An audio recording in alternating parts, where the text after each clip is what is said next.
Good morning again. It's Thursday, March 27th, 2025 here in House Transportation. We're getting started again around 10:45. Subject in regards and around advanced clean trucks. Matt Cota is with us and is sort of going to start to handle the introductions and piece and queue up the testimony that we're going to hear. So welcome to everybody that's on the Zoom. We appreciate you joining this morning. We have also one here in person, so we appreciate it very much. And we'll get to those introductions in peace. And you can kind of cue us up to the direction and order that we want to go, and or you would like to put them through. So please welcome this morning, and please take it away. Thank you, Chair Walker. This is Matt Cota, for the record, with Meadow Hill, here in my capacity as a lobbyist for the Vermont Vehicle and Automotive Distributors Association, what you may know as VEDA.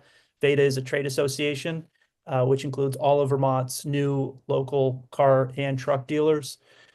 And you've heard it from me before. I'll be brief before I hand it over to the subject matter experts, but Vermont's vehicle sellers are really between a rock and a hard place here, and their customers. It's not just the sellers.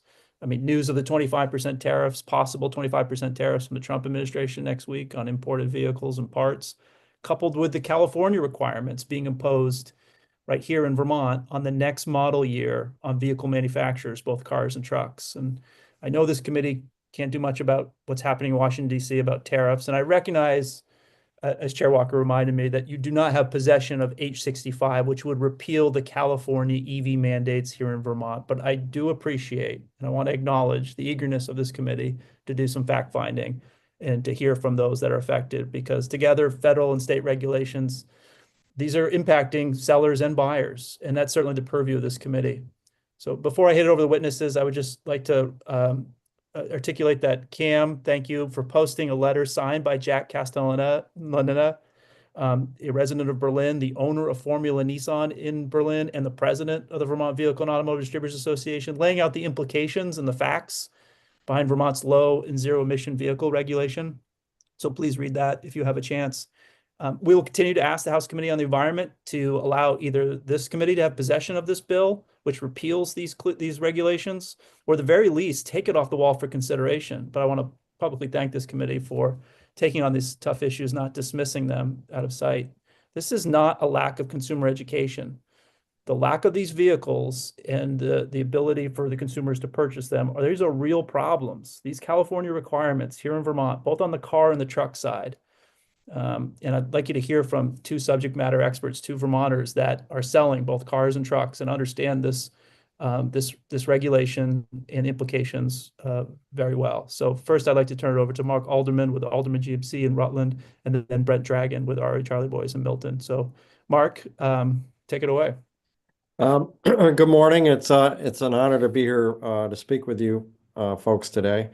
So my name's Mark Alderman. I'm principal owner and dealer operator of Alderman Chevrolet GMC and Alderman's Toyota in Rutland. I think one of the reasons I'm here, I've been a tremendous EV advocate for many years. In fact, I remember the exact moment that I became so enamored with EVs was when I test drove a 2017 Chevy Bolt that hadn't been to market yet. It was in 2016, and I test drove it in a warehouse. And so we were driving indoors, and I said, this is just an amazing vehicle, both from a performance perspective and from an environmental perspective. I've been, the Chevrolet dealership in particular is one of the most successful battery electric vehicle GM dealers in the entire US. We actually outsold all dealers except for one in Walnut Creek, California for 2 consecutive years in battery electric vehicles. And I believe I've sold over 2,000 battery electric vehicles from that location, with selling about 500 in the past 2 years. And I'm passionate about battery electric vehicles and their benefits. However, I do believe there's 2 concerns that that your committee should know in achieving higher levels of adoption. First, I believe the mandate is counterproductive. And the reason I feel this way is that one of the things I've been facing over the last 2 years is this building resistance. It's actually like an anti-EV campaign, where every time I advertise, I do a lot of my advertising on social media, and it's not just advertising, but promoting a battery electric vehicles. I do a lot of videos. You can find videos of me with the Bolt and with my personal vehicle, a GMC Hummer EV. And I get a lot of negative and hateful comments and feedback from that. And when our customers buy an EV, we actually, over the last year and a half, have we actually need to kind of condition our customers and train them of how to handle negative feedback from friends and family, coworkers, community members who actually kind of attack them for making a choice of a battery electric vehicle. Um, and we have to tell them, look, most of the people that are against EVs have never driven an EV and all that. So we give them different points to be able to handle that. Um, so um, so we've felt it both in our marketing and also our customers deal with it. And the other issue that's substantial in advancing EV adoption is that the incentives have created a lot of cheap, in particular, leases on EVs. And a lot of the people buying these EVs do not have access to overnight level 2 charging. And I believe, as an EV enthusiast and advocate, that there are two types of people that are driving EVs today. And there's people that are driving EVs that have overnight charging, and they're enjoying the benefits of less expensive energy to power their vehicle. And then there's people that do not have access to overnight charging, that have to deal with a public infrastructure that is woefully, woefully under established, and is a real challenge for people. It does really limits access to charging and is very expensive and does not represent any savings of fuel costs whatsoever. In fact, it may even be a premium of fuel. Now, this negative cannot be understated, because I believe that if you were to poll the people that have access to overnight charging, you would be near 90% or more are all EV forever, never going back. And they are campaigning for EVs. But my firsthand experience with the people that rely on public charging and do not have access to overnight level 2 charging, these people are never driving an EV again, and just the opposite. They're campaigning against EVs and counterproductive to the movement, so to speak. So with that, I'm open to any questions. Really appreciate that, Mark. If I could bring on Brent so we can make sure we have an allotment of time and maybe questions later. Brent, of course, we have two regulations, and one is cars and one is trucks, and they're different regulations, but all have mandates of different proportions. But truck side is a slightly different story. Brent, please explain to the committee what that situation is for you. All right, thank you very much. My name is Brent Dragon, work with Charlie Boys Freightliner Western Star truck dealer. I have been selling trucks for 40 years. And with the what we're running into with the electric, the BEV vehicles in our New York store, we're 1 year ahead over there compared to Vermont. So I'm dealing with it now. Basically, I have 42 ICE engines, diesel engine orders that I could sell in New York State or would have already sold in New York State, but we've not been able to sell one electric vehicle over there. To sort of speed things up for you, the cost of one of these trucks, just one tractor, is $560,000. And then to go along with it, you need a charger that takes three-phase power. And a lot of these places, you can't get three-phase power into these shops. We're running into that already.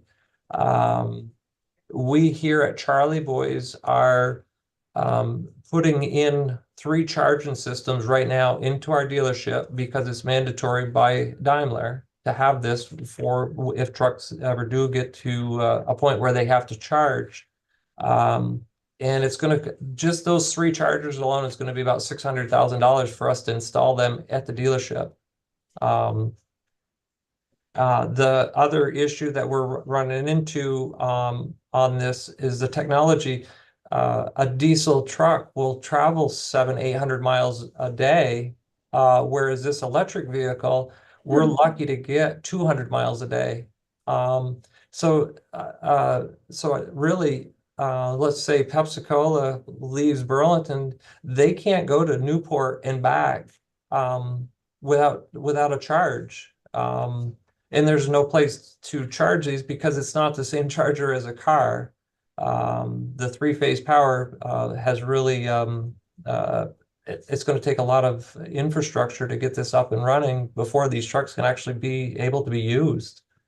Those are the biggest things that I've basically come across. And of course, we've been since January 1st in New York State, learning of this. One thing that New York did end up doing is they just came out here maybe a month ago with an update, I guess, allowing municipalities for us to sell municipality trucks or state trucks that are diesel without having to sell an electric vehicle. That's allowed us to sell basically 10 or 12 trucks in New York State without the sale of an electric. But that was the only change that we've seen so far. Yeah, I guess that's probably about it, Matt.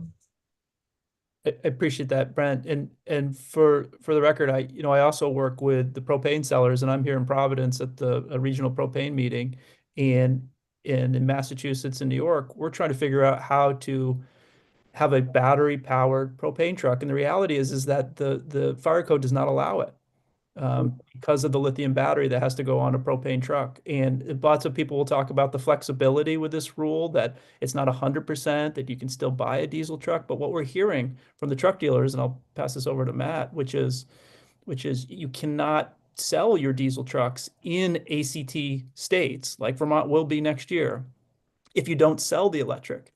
And yes, you don't have to sell 100% of electric, but you are diminishing your capacity to sell diesel trucks to those that need it. If you, just like eggs, if you can only sell a certain amount of diesel trucks and you have to have a diesel truck, and if you're going to run hazardous materials such as heating oil, propane, gasoline, diesel fuel, the competition for that smaller amount of diesel trucks that can have a green plate and be registered in Vermont or New York or Massachusetts will become intense, increasing the prices, increasing the cost of trucking, increasing the cost of goods. This is why this mandate is problematic for a lot of levels, not because we don't think we should reduce greenhouse gas emissions and have more efficient vehicles, but it'll have the opposite effect. You'll find in the trucking business that older, less efficient, more polluting trucks will be on the road longer if they can't get access to the cleaner, newer diesel trucks. Hand it over to Matt. Preston. Thanks, Matt. Hi, everybody. As Matt mentioned, I'm not in the state of Vermont, but we are currently being affected by the ACT regulation in Massachusetts. So we're a Peterbilt truck dealer. We operate 30 dealerships, 10 different states. Currently, Massachusetts is the one state that we're being affected. happy to answer questions at the end. I think this is a subject with a lot of different tentacles on it. And, I just want to be clear out of the gate. I mean, we are not pushing against EV. It is for us, witness being part of this, the build up to it and currently living it. It's the challenges have just been, it's not ready. Right. And so, I mean, a lot of the discussions that we've had are, infrastructure. Our dealership here, I mean, it's a 40,000 square foot facility. We built it in 2019. We don't have enough power for the chargers to operate on this facility. So, I mean, we ordered chargers 18 months ago. I still do not have a charger in place. And like Mark had mentioned, if you owned an EV vehicle personally, and if you didn't have charging at your home, it would be a challenge. I mean, if you need a charge during the day, where you go, how long you have to spend, it's no different than in the trucking industry. Charging requirements are massive, and charging times are long. And so, Brent had mentioned, operating range is up to 200 miles. Well, at 200 miles, the trucks need to charge for 5 to 8 hours. And that's with the right kind of DC charger. And so, realistically, during an operating day for a customer, if the range exceeds that expectation, that truck's going to be parked for 5 to 8 hours while it charges. And so a lot of the discussion in Massachusetts has been, well, we're going to put charging infrastructure along the throughways, et cetera. It doesn't work. And I mean, we embrace technologies as a dealer group. We 2 years ago, on the inception, when this was coming into play, we hired an EV specialist, put them in an EV car. They were going out to see municipalities, private customers. 2 years, we've sold 2 trucks. Haven't delivered one yet, but we were turning over rocks anywhere, had committed to the platform, and we get the same thing that, if there is interest, municipalities, don't have the budget for it. And they have the same limitations as the private sector, and that's, limitations of the technology. Its range is a big concern, for what a comparable diesel truck will do. The weight, equivalent electric tractor to a diesel tractor is 5,000 to 7,000 pounds heavier. So when you start talking about, what a truck can carry during the day, how do the businesses make money on product? You're limited there. Plus applications. A lot of in the commercial trucking side, you're building everything: dump trucks, trash trucks, cranes. There's hundreds of different applications that we build, and power takeoffs that run the body, the very limited capacity on what you can run. So, I mean, you're talking about either just a tractor that hauls a trailer, or you're talking about a box truck that's hauling goods, but you've got 5,000 to 7,000 pounds of weight that's being replaced by batteries with a limited range. So it really, the practicality has not been there. And, it's been disheartening for us, just not, the state of Massachusetts has not been receptive at working with us, to say delay this. Yes, we understand this doesn't make sense. I think, on the political platform that they ran on, it's our problem. And so for us as a business, this year we're going to spend upwards of $2 million in floor plan interest on trucks, because we had to change our business model and build a lot of trucks at the end of 2024 that we're sitting on. My lot is full of diesel trucks right now, that, to keep all of our sales staff working, all this sales admin, to keep our customers updating into new clean diesels. We bear the burden of it. And when our stock's gone, I don't know what we're going to do. We're still actively trying to sell EVs, but really do not have any interest from the consumer side. So if I could just interject, I know you have one of our customers in the room who could testify on what his needs are in order to ensure that goods get to market and our economy thrives. But in terms of those that sell the cars and trucks in Vermont and around Vermont, I've certainly there's an opportunity to ask any questions, Chair, if you'd like. So you're ready for questions now? I know there are some, so I just wasn't sure. We didn't want to make sure everybody gets a chance. You have plenty of time to get through them, so I guess we can start. Representative Wells, you have a question? Yeah, from Brent Dragon there. So you've, just to check the scoreboard here, you got 42 diesel trucks. You could sell those to your public in your region, but you can't because you're mandated to sell X amount of these electric vehicles. That is correct. We have to sell one electric, and that truck has to be registered in the state of New York. And I have to have a copy of the registration before I'm given 13 diesel powered units before I can order those. So it's quite a process. Like Matt was saying about he'd ordered a couple of electric trucks. These trucks aren't coming as quick as what we would like. By the time that truck comes, we get it registered. I mean, we're at least a year away. And it's really putting a hurt on the consumer, the customers for sure, that buy 5 or 6 diesel trucks a year. I can add some context to that. Go ahead.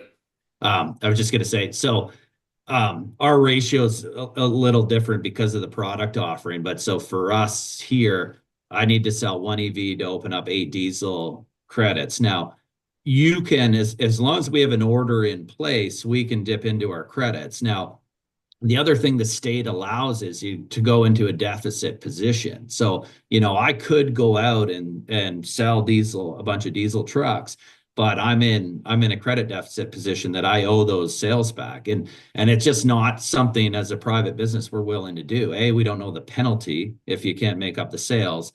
It's one thing. There's a lot of the rebuttal to this is, well, this is the OEM. We're mandating the OEMs to build more EVs, and it's on them. It's not, because the OEM's they're not going to do the same thing. They're not going into a deficit position, so they need us. We're their sales conduit. We need to sell trucks. So it's just kind of, unless we sell a truck, we don't open up those diesel credits. How long will it be before they can produce an electric vehicle that'll be viable and you can sell like you do your diesel or your gasoline rigs? Is that 5 years away? It's 10 years away? Obviously, these trucks are not ready for prime time. It's ridiculous to force dealers to sell vehicles the public doesn't want. Can they come up with, are they telling you they're going to improve their product, which obviously is below par by far now? I mean, when you're going across the nation and you got a vehicle that only goes 200 miles instead of 700. And then you talked about the weight displacement. If they're 7,000 pounds heavier, obviously you can't carry that 7,000 pounds in your vehicle. So you're restricted by your road totals too. Right. So I'm hearing nothing but negatives here. So are they going to be able to come up with a viable truck that you can sell, Brent, or no? I really don't know. We're being basically forced to sell this electric vehicle because it's the only zero emissions vehicle, engine or option that we have. The biggest thing I think it's the technology has been changing quickly. I've been involved with electric Freightliner trucks for 3 years now. I've seen huge gains on it over the 3 years, but we're still, the biggest thing I see is the infrastructure to charge a truck away from the customer's location or the dealership. I do have customers that would put a charging system in, but it doesn't allow them to go anywhere. But technology, yes, technology has been changing very fast in this world for sure. When they force you to provide infrastructure at your business, $600,000 to put in charging on your lot, who pays for that? Does that come out of your pocket? It does. It comes out of the dealership. Correct.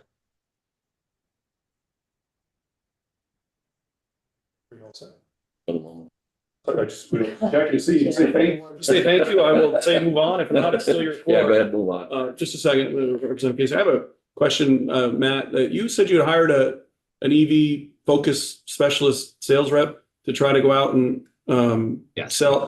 I would gather that municipalities who are on board with the direction of wanting to promote the electric truck market, can you tell me a little more about what their resistance and why I would think that municipalities would be on board with trying to drive this state policy or the policy to promote electric truck use. They're a target. They can help move this forward. What's the struggle and hold up there? Why won't the municipalities pull the trigger so that you can move forward with selling? That would seem to be one of your regular target customers, correct? Yeah, correct. And that's where we thought made the most sense. I mean, it was the state implementing this. And so we thought, okay, well, then the state's going to jump behind it.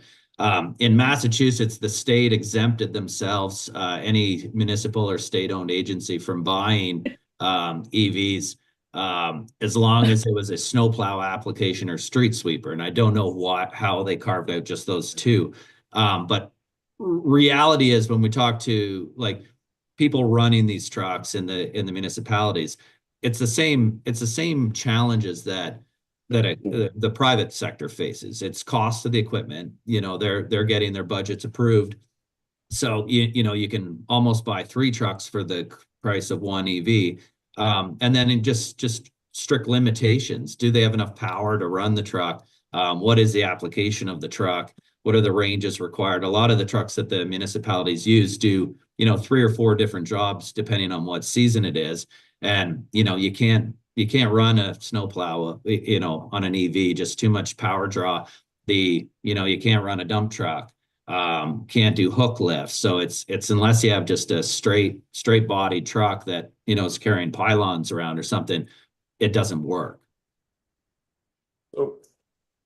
So okay.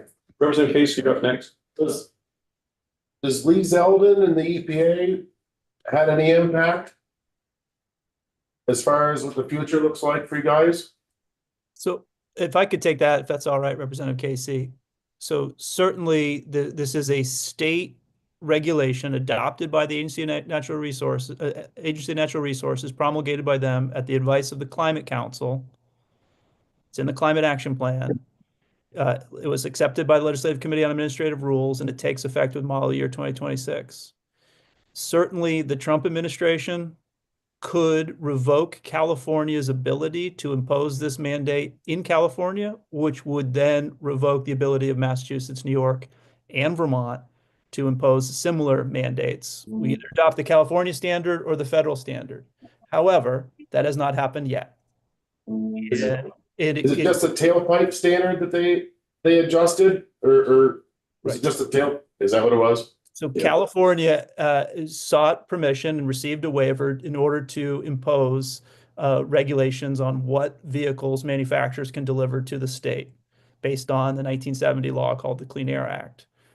They were given that permission by the EPA under the previous administration. Whether that is revoked, whether there'll be a lawsuit afterwards, that is something that we certainly don't have any control over because that's all happening in DC. We have followed California. California has fought for this ability to mandate these vehicles. We have tied our wagons to California. We could either revoke that, repeal that, rescind that, change that in some way, or it could happen in DC. But right now, neither is happening, and we're in this gray area. And as I said at the beginning, the sellers of vehicles and the buyers of these vehicles, particularly on the truck side, the buyers of the vehicles are stuck between a rock and a hard place. Representative Well. Let's say we get past the fact they cost 3 times as much as a diesel. Let's say we get past the fact that they can only go 1/3 of the mileage of a diesel. Let's get past the fact that you can't charge them anywhere, or you got to charge them for a day and a half. Do they have the same performance? Can they handle your workload when they're on the road, Matt? Yeah, other than the weight restrictions. I mean, there's a lot of applications that the EV makes sense. The challenge with the mandate where it's like you will sell this percentage, it depends on the product offering you have. Like, city transit buses downtown Boston. That makes sense. That, you know, they're not going very far. They're not carrying a lot of weight. You know, we call them like shunt trucks, like trucks that are working around in a distribution center moving trailers. Like a lot of our customers have adopted and bought electric yard trucks. Makes a lot of sense to say, you know, everybody shall do a percentage of this. It's not feasible or reasonable. Representative White? Thank you. So a couple questions, and pardon me for my ignorance on big trucks. But so what manufacturers make these big trucks? Like, is General Motors, are they a manufacturer of big trucks or just smaller, more consumer trucks, for example? Because I know that General Motors has, I think they have a goal for their company to be completely electric by 2035. So I'm just wondering, you know, if manufacturers have these certain goals, like, how are we going to get there together? So that's my first question. What manufacturers are making these big trucks, and does General Motors, like, are they also a manufacturer of these, knowing that they have some climate goals? Mark, maybe you can answer the question about the GM in specific. The truck regulation, so the ACC2, which is the light duty vehicle regulation, is in one basket, and then the other is the advanced clean truck regulation, which includes class 3 all the way to class 8. Class 8 being tractor trailer, class 3 being larger pickup trucks and vans. But Mark, maybe you could answer what models you have that GMC makes. So, excuse me. So I'm not in the big truck business and don't know a lot about it, other than I think of it in terms of 3 tiers. You've got the big tractor trailers, so that's the heavy duty. Then you have medium duty, is some of the trucks that we see doing more like statewide deliveries type things. And then you have light duty trucks. So I'm in the light duty truck business, which is the 1/2 ton, 3/4 ton, 1 ton pickup trucks. And so I'm not in the medium duty business. GM is in the medium duty business. They're not in the heavy duty business at all that I'm aware of. So. Matt, I guess I'm just wondering if some of these truck manufacturers have goals to get all electric by 2035, yet the technology's not there. We're hearing a lot of pushback. You know, how do they expect to get there?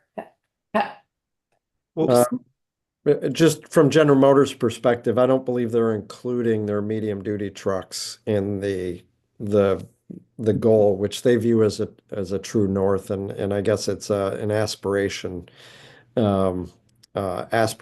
goal of being zero emissions by 2035. But and that's an important point. These are different manufacturers, have different goals and directives, but these are mandates imposed on less than a dozen states, Vermont being one of them. And so there are companies that can continue to sell gasoline and diesel powered vehicles in southern states and New Hampshire with no restrictions at all. It's Vermont, New York, New Jersey, Massachusetts that have imposed these mandates following California. So like Okay. just an example, like just as a manufacturer, Cummins Engine Company. I mean, they're probably the largest diesel engine manufacturer in North America, at least. For them, like, you know, the technologies that are moving forward, natural gas, they're investing a lot of money into.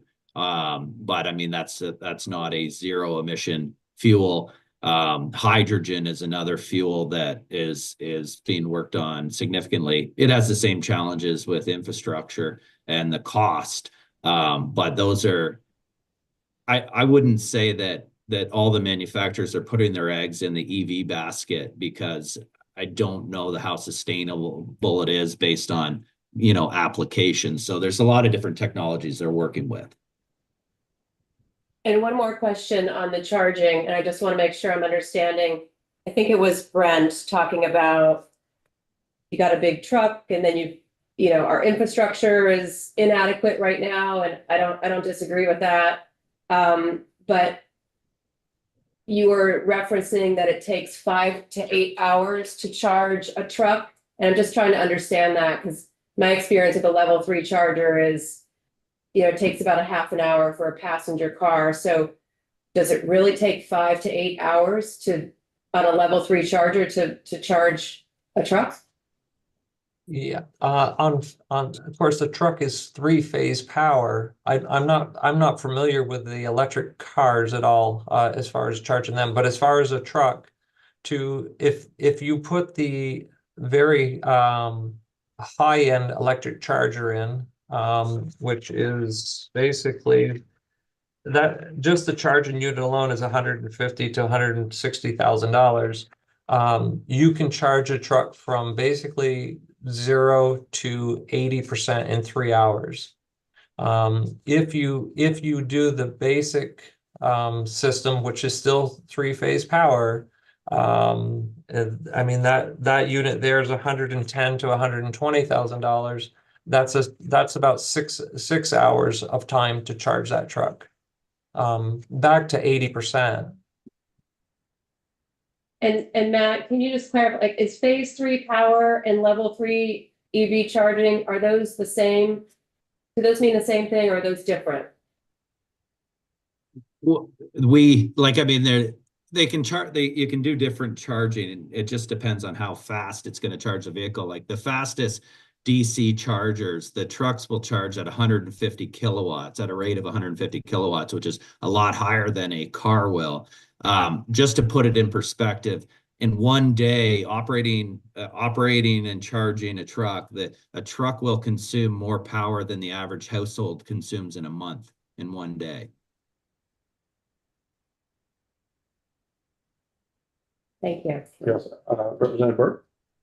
Yeah, thanks for coming and talking about this. And Mark, I believe it was your father who came into our committee, I don't know, some years ago to talk about EVs on your lot. So it's interesting. That was me. Yes. That was me. That was. That means you look younger. That's great. I couldn't remember. I just remembered. I thought it was a family business, right? And Yes. anyway, thank you for coming back. So, you know, I mean, a lot of this came from the California thing, came from the Clean Air Act. And diesel trucks are notoriously bad for air quality. I mean, that's one of the things that we're talking about. And we're talking about carbon emissions, but also air quality. And we're really in a pickle here with that, you know, a lot of asthma and just in general, you know, you heard about all the different pollutants that are in specifically in diesel. And I think, you know, a lot of the impetus for these kind of rules is to clean up our air. The Clean Air Act was a very, very important part of our environmental history. And then, you know, then there's also carbon emissions. And I'm sorry that you're getting all that negative stuff about EVs. And it seems to be that, I don't know, you know, it's as somebody myself who's been, you know, reading scientists and reading all the dire predictions for what we're facing as a world in terms of climate. I mean, I feel that we need to be on a World War II sort of mobilization to sort of take care of that. But, you know, a lot of people don't feel that way. And it's sort of, it's troubling that we can't solve these problems and make it okay for, you know, make businesses be able to operate and yet take care, you know, anyway, I'm just sort of expressing this frustration, and I hear your concerns and your frustration too. So just trying to put those together. Representative Peters? So I'd just like to run this through as is and where we would be as far as the industry, if you will, or the business. So it goes along as it is. You can't sell any diesel trucks here in Vermont or in Massachusetts or New York for one reason or another. And now it's 5 years and we got to replace some trucks.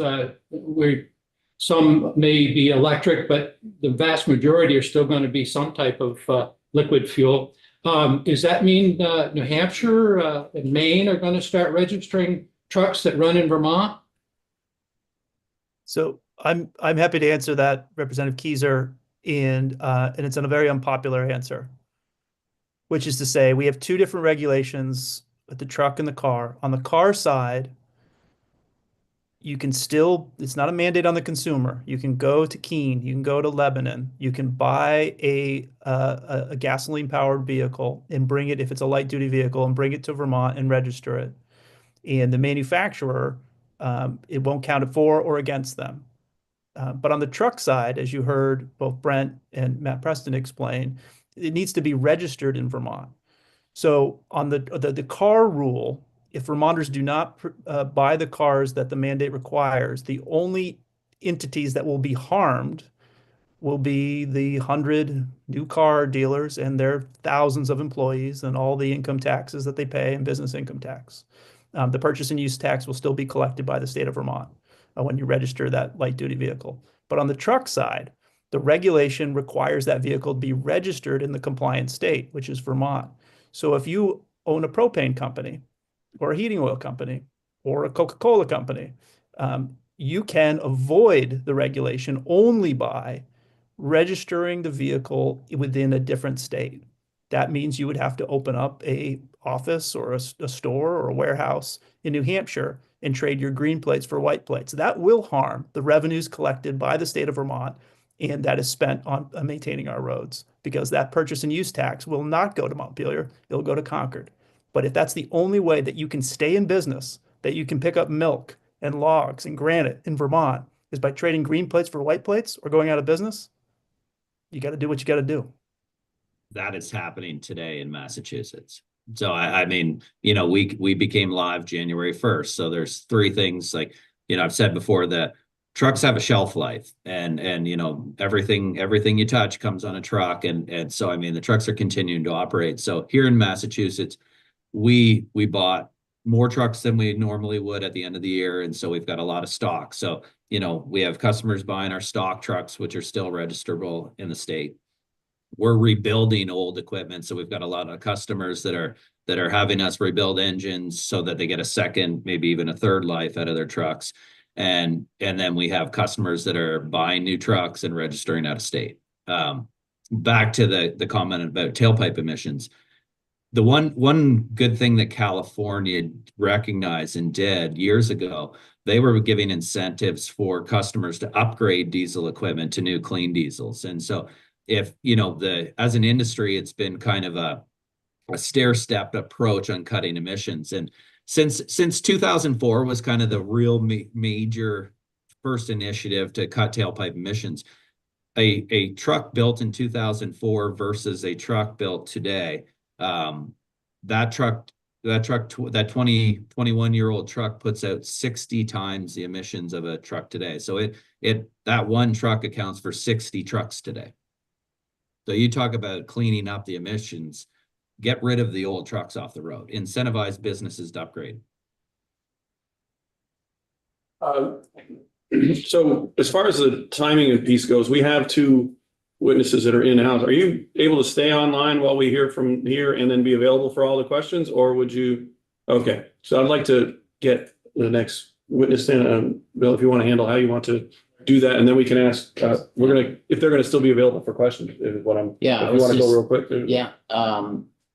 Mark, I appreciate your perspective. Just want to note, I did buy my second EV, a Bolt, from your company. You did a very good job. They did a very good job of sort of going over everything. And I think your anecdotal information about the need for overnight, chargers is really key to make them work for Vermonters. And I'll just note this committee has tried to encourage more and fund more at-home level 2 chargers. So, Yes. but I agree. I think we all agree the infrastructure, as far as for vehicles, that's a key restriction. Yeah, if I could just share a quick story on that. I had a lady from Poultney, a mom, two kids, that and she had a Bolt, and her concern was that it wasn't charging as fast as it had been charging. Now, this was about January, and she had a 50 kW charger in the Poultney area, 100% dependent on public charging. But what we found was that she was because there was nothing around the charger, so she would take her kids and go and sit at the charger in January, and she's got the heat cranked up in the car. So for every kilowatt going into the car, there's half a kilowatt going out.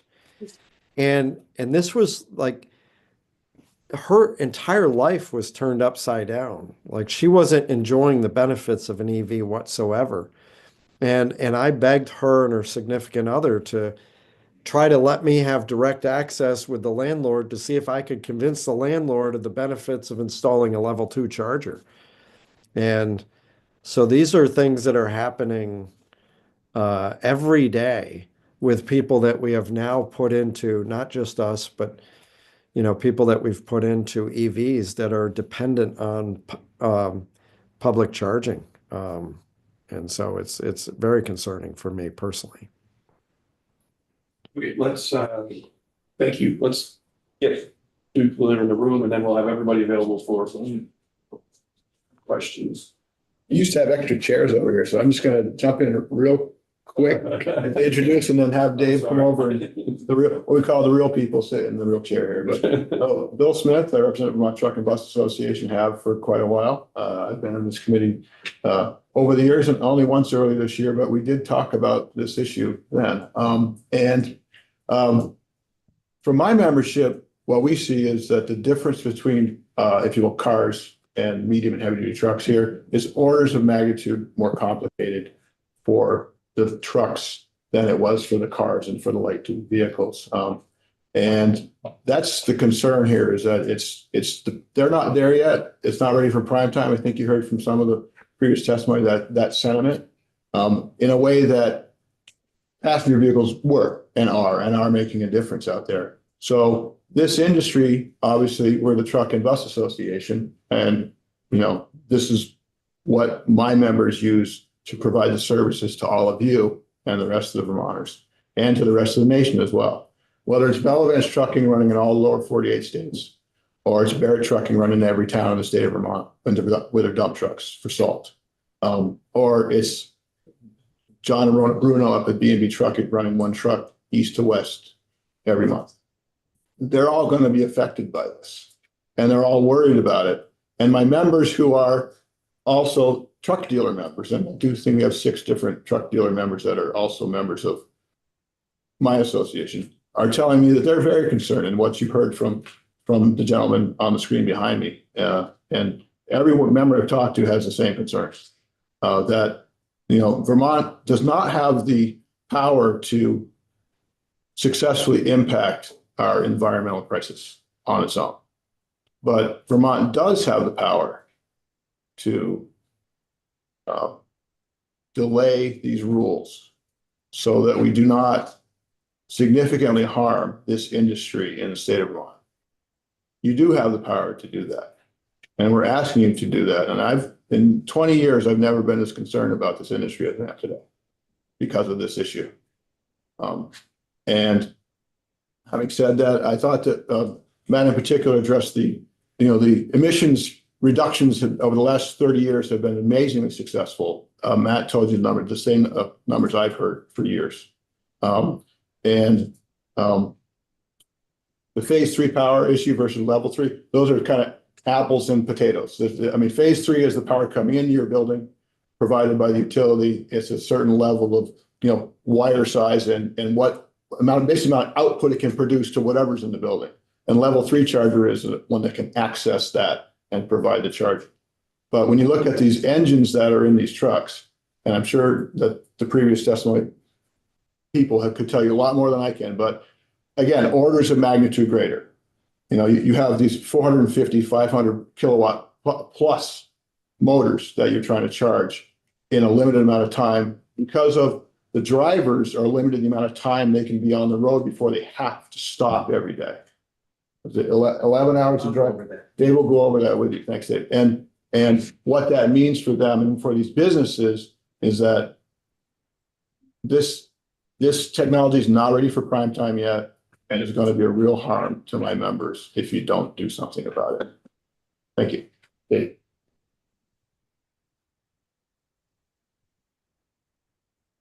Hello, everyone. I'm David Malloy from Bell Advanced Trucking. I've been in front of the committee before on different issues. My background is I retired from UPS after 34 years. I worked in 33 states for them in a lot of different capacities.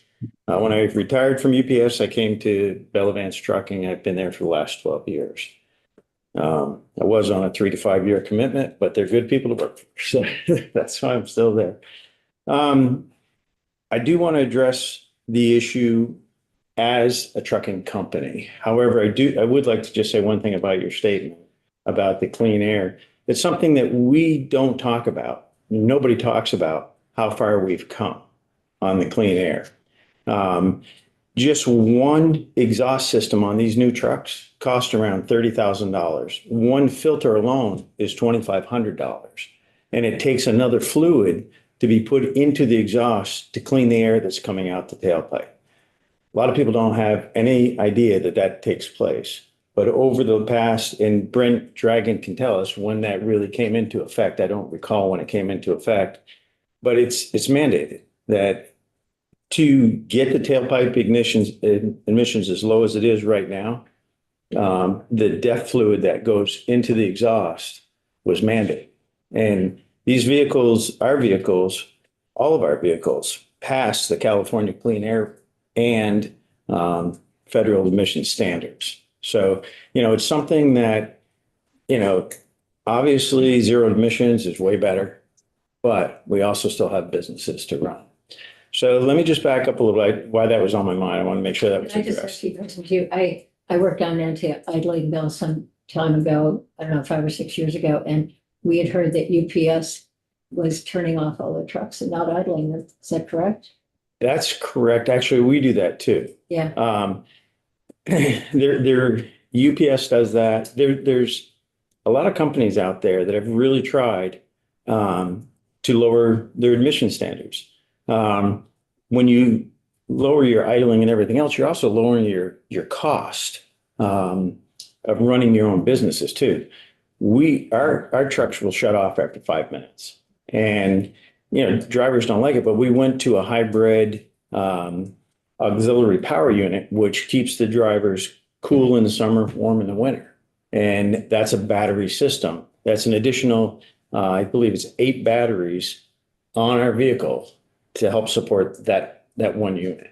So, and we do run solar panels on our rigs too. So, but getting back to how it affects over-the-road trucking company, we're on a 5-year trade cycle.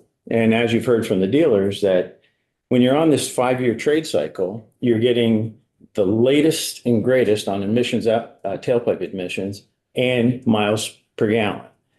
Our miles per gallon on the 2025 models that we've just put on the road, we're getting, and it's the same freight. We hauled the same freight. We are getting two miles per gallon more than our 2024 models. And that is huge for the amount of miles we turn in a year. So again, we're focused on, efficiencies. Bell Advanced is a 4th generation business, and I've worked for the last 2 generations, and they have their eyes on the horizon. Where are we going? How are we going to stay in business for the next generation? And through, a lot of the upgrades, we have taken advantage of Efficiency Vermont for our buildings and stuff. But when it comes to buying trucks for our 2026 models, we're going to buy 20 trucks. If we have to buy 2 electric trucks, it's not going to happen. The difference in cost for just the 2 of them is going to be $703,000. Where's that money going to come from? Freight rates since COVID has ended have gone down the tubes. Some of the industry is just tightening up more and more. So your freight rates aren't there.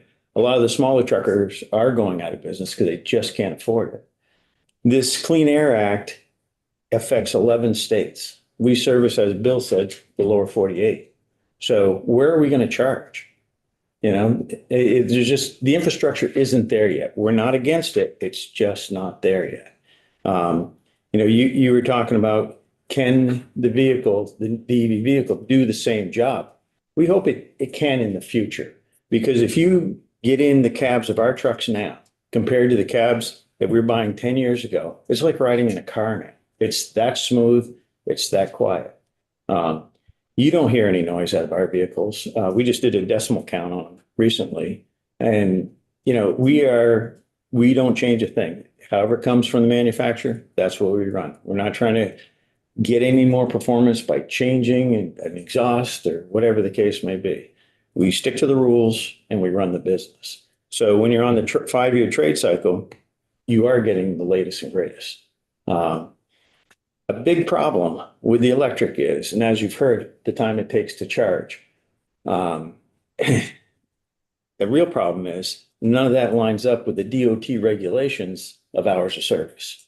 So your hours of service, a driver in a 24-hour period can drive 11 hours. So say the average speed is 47 miles an hour, you know, getting on, getting off interstate traffic or whatever. That's about 517 miles a day that they can go in that 11-hour period. But if you can only go 200 miles and you got to stop for a couple hours to charge, the driver's book has already started. He only can go 14 hours max time in that time frame. So if he's waiting in line for a charger, you know, at a truck stop or whatever, that's all on duty time. He's behind the wheel of that truck. It isn't like he can go off and extend his day at any time. He still only has 24 hours in the day, or she has 24 hours in the day. So once the clock is started, you've got 14 hours. You can pause the clock, but you still only got 14 hours in a 24-hour period. So if you start at midnight, you start at 5, it really doesn't matter. What's the 24-hour period? So the charging and being able to keep going does not coincide with DOT regulations. And until there's a faster charger, more charging stations, I mean, parking is a nightmare now. I mean, if anybody travels anywhere on the highway, you see tractor trailers parked pretty much anywhere, trying to, you know, fall within the regulations for their 10-hour break. But that problem aside, there's just not enough chargers. I mean, look what happened when we had the lunar eclipse last year up in Maplewood, you know, with all the out-of-staters coming in with their Teslas. You know, they had traffic control, you know, and people were waiting 6 hours to get charged. Yeah, it only took 30 minutes to charge it when I got there, but I wasn't the first one in line. So it's, you know, it's 6 hours. So that's what we're up against right now. And again, it's important for people to know that we are not against moving forward with clean energy and technology. It's just, it's not ready now. And that's what our problem is. You know, in one thing that, you know, we heard from Matt saying that people are looking outside the state. You take the big carriers like the FedEx, the UPS and stuff like that. The only thing they register are the delivery vehicles in state. All of their Class 8 registrations, if you look at most of them, they're Indiana. And so for us, if we had to turn to that, we probably would. And Vermont, I mean, we have 153 employees depending on us. How are we going to stay sustainable, you know, by paying this extra all the time? We can't. The freight rates aren't there to do it. So you set up an LLC in Indiana and register your trucks there. Or we open an office, you know, across the border in Woodsville, New Hampshire, and, you know, start our registrations there. So Vermont, it's not a win-win for Bell Advance Trucking or the state of Vermont. And again, we're asking for a pause. We're not asking to abolish everything on it. You know, there's some good things about this, but maybe keep the sizes of the vehicles that actually do sell right now, people are interested in, and we can, you know, power them up, but not the Class 8s. Just a little footnote, we wanted to put in 4 charging stations for our employees that have electric vehicles in our locations. And even though we have 3-phase power, Green Mountain Power said they can't guarantee that we have enough power in that area to support 4 chargers. And there's a transfer station right above us, but they're saying you may not be able to charge 4, so, and run the business. We're like, how can that be? But that's what they're telling us. So it's not as easy as just flipping a switch. Representative Casey.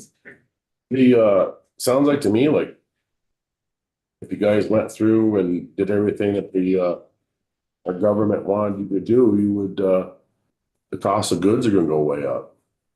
You have no, it has to be passed on to the consumer. Yeah, you guys aren't gonna eat it. Yeah, well, here's an example. The trucking industry, as a carrier, the margins are very low and there's so many variables. So think of the people that you know that own businesses, retail. If they want to increase their business, they just bring in another product, offer their customers more to choose from. For us to expand our business, we have to buy what is right now, we're paying $196,000 for 1 tractor. That goes up to, well, $550 or $570, whatever Brent has just told us. Where does that money come from? Now, the state is offering incentives. The Agency of Natural Resources on the 28th of January put out a education type packet and had a Zoom type meeting to educate people, but it's not accurate. What they were saying, it's good if you're trying to sell the goodness of the ACT rule, but as a business owner, it's not accurate at all.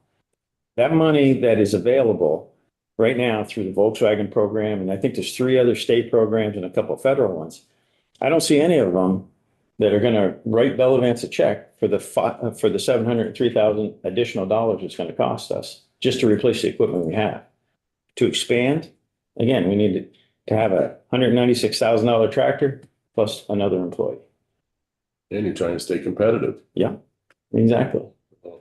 So, I'm sorry, go ahead, Representative.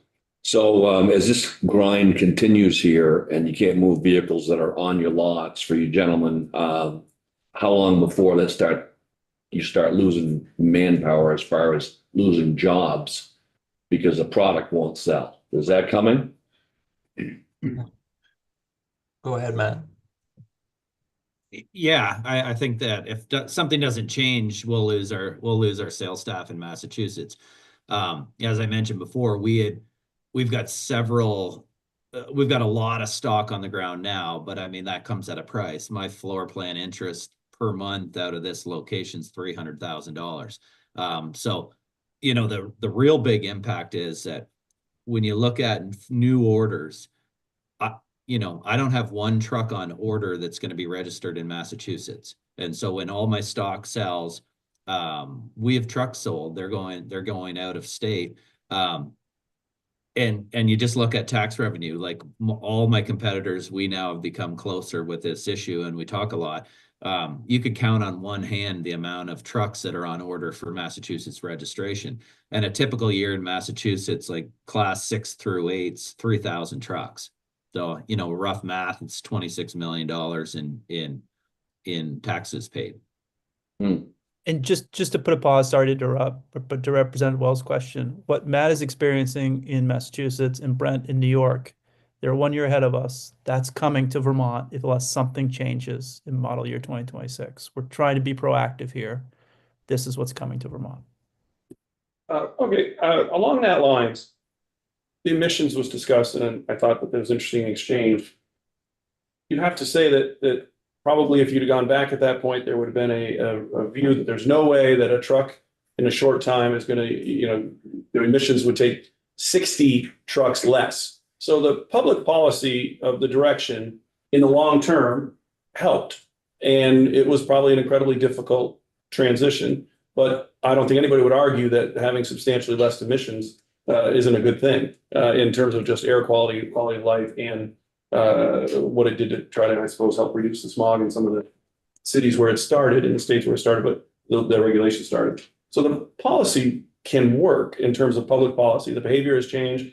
What you're also telling me in Dave, and particularly, if the new trucks are going to get 2 more miles per gallon, and we just got off a floor presentation and a bill that says that revenues in our state are continue to go down in terms of gasoline taxes, but diesel has been steady for a long time. Well, you just told me as these new trucks come in, we're going to start to see the diesel revenue drop a little bit as well, and that has been almost an unbelievable consistent line for 20 years of what the amount of diesel in Vermont that's been. But you're going to say with the new trucks, and perhaps that's going to go down. So that's a result of a public policy, and we're going to put more pressure on our T-bill. But that also means less fossil fuels are being burned. They're far more efficient, emissions are far better, they're more efficient. Those are good long-term things that speak to a positive public policy, but we're in a really difficult transition period, that getting through that without undue harm to the inflation that is already out there, to Vermonters, et cetera. Is it as simple as what you're asking for is, and maybe it's not word simple, is not right, delay and work with the technology as manufacturers continue to improve, that's the answer? You're not suggesting that it be completely repealed and walked away from, or you're saying you support the direction that the idea of improvements and continued technology, or saying completely cut it off?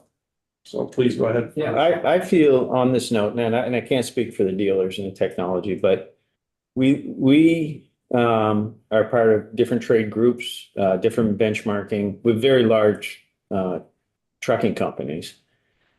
I think if something isn't in place to say, some standards aren't in place by, you had mentioned 2035. Maybe not what we have on the books right now, but I still think we need to look at the hydrogen option that Cummins has been looking at. It's very clean burning, and there are the natural gas options, stuff like this. But the hydrogen, the problem that you have with that is if you look across the country of where you can buy or fill a hydrogen vehicle, is very few and far between. But from what I've read on the hydrogen, there has been significant increases in their technologies, and you really don't, the distance and your power are similar to diesel. But there's also another biodiesel out there that's soy from soybeans, and it has the same chemical makeup as the fossil fuel, but it's a renewable energy. Why are we not, promoting that instead of what's coming out of the ground? We've got the land in Vermont to promote farming. Why aren't we saying, let's look at other alternatives as well? So not just electric. We got to keep in mind, what are the other states? What is the DOT doing with hours of regulation, hours of service regulations? Are they ever going to work with us when it comes to electric vehicles? To say that the charging for an over-the-road trucking company has got to be done at your terminal, we'd have to have, as we stand right now, we've got 70 over-the-road trucks or 73 over-the-road trucks. For them all to be there at one time is not feasible, for one. They wouldn't be. So we wouldn't need 70 chargers, but we'd need 40 of them, at $100 and whatever $1,000 a piece. And then where's the power? What's the power drain going to be then? I mean, we're going to have a nuclear reactor out back. I mean, what are we going to do? So it's those types of things that I think something should be said and done to keep us on track for clean air. But the way it's wrote right now is just not feasible at all. And being a year ahead of us, you have comments on that area in terms of what you would ask your states to do, or what you would recommend that we do before we get there?